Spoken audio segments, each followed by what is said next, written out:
ఆంధ్రప్రదేశ్ నుంచి హజ్ యాత్రకు వెళుతున్న 1985 మందికి రాష్ట్ర ప్రభుత్వం తరఫున ట్రాలీ సూట్ కేసులను పంపిణీ చేశారు.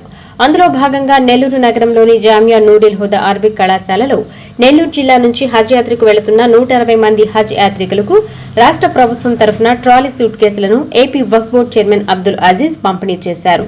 జామియా నూరుల్ హుదా అరబిక్ కళాశాల తరఫున మెడికల్ కిట్ ను అబ్దుల్ అజీజ్ చేతుల మీదుగా అందజేశారు. అనంతరం హజ్ యాత్రికులను ఆలింగనం చేసుకుని వారికి శుభాకాంక్షలు తెలిపారు. ఈ సందర్భంగా అబ్దుల్ అజీజ్ మాట్లాడుతూ ప్రపంచవ్యాప్తంగా దాదాపు 50 లక్షల మంది హజ్ యాత్రకు వెళ్తారని తెలిపారు. ఇంతటి పవిత్ర కార్యంలో భాగస్వామ్యం అయినందుకు సంతోషంగా ఉందన్నారు. విజయవాడ గన్నవరం ఎయిర్పోర్ట్ నుంచి వెళుతున్న యాత్రికుల కొరకు హజ్ క్యాంప్ ఏర్పాటు చేసి యాత్రికులకు వారి బంధువర్గానికి వసతి భోజన పార్కింగ్ ఏర్పాట్లను చేశామని వెల్లడించారు. హజ్ యాత్ర 2026 ఈ సంవత్సరం హజ్కి భారతదేశం నుంచే కాకుండా ప్రపంచం మొత్తం కానీ లక్షలాది మంది దాదాపు 50 లక్షల పైన హజ్ యాత్రకు పోతారు.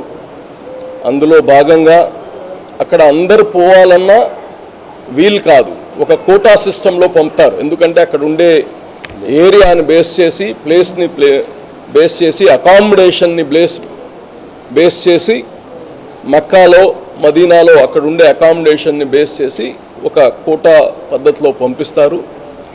ఆ విధంగా ఆంధ్ర రాష్ట్రం నుంచి హజ్ కమిటీ ద్వారా 1988 మంది మన ఆంధ్రప్రదేశ్ నుంచి ఈరోజు హజ్కి పోతున్నారు. వాళ్ళందరికీ హృదయపూర్వకంగా నేను శుభాకాంక్షలు అభినందనలు తెలుపుతున్నా. నెల్లూరులో మన ముఖ్యమంత్రి గారు చంద్రబాబు నాయుడు గారు ఎలక్షన్కు ముందు వచ్చారు.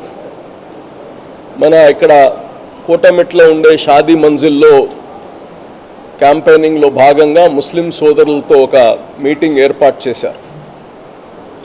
అక్కడ మేమందరం కలిసి హజ్కి పోయే వాళ్ళకి 1 లక్ష రూపాయలు సబ్సిడీ ఇస్తే బాగుంటుంది సార్, మీరు అనౌన్స్ చేయండి, మనకు అయ్యే ఖర్చులో ఇది చాలా ఎక్కువ ఏం కాదు, ఒక పుణ్యకార్యం కోసం పోతున్నారు, పోయిన వాళ్ళు వాళ్ళ కుటుంబం కోసమే కాదు ప్రార్థన చేసేది, మన భూమి కోసం, మన రాష్ట్రం కోసం, మన ప్రజల కోసం, యావత్ ప్రపంచం కోసం ప్రార్థన చేస్తారు.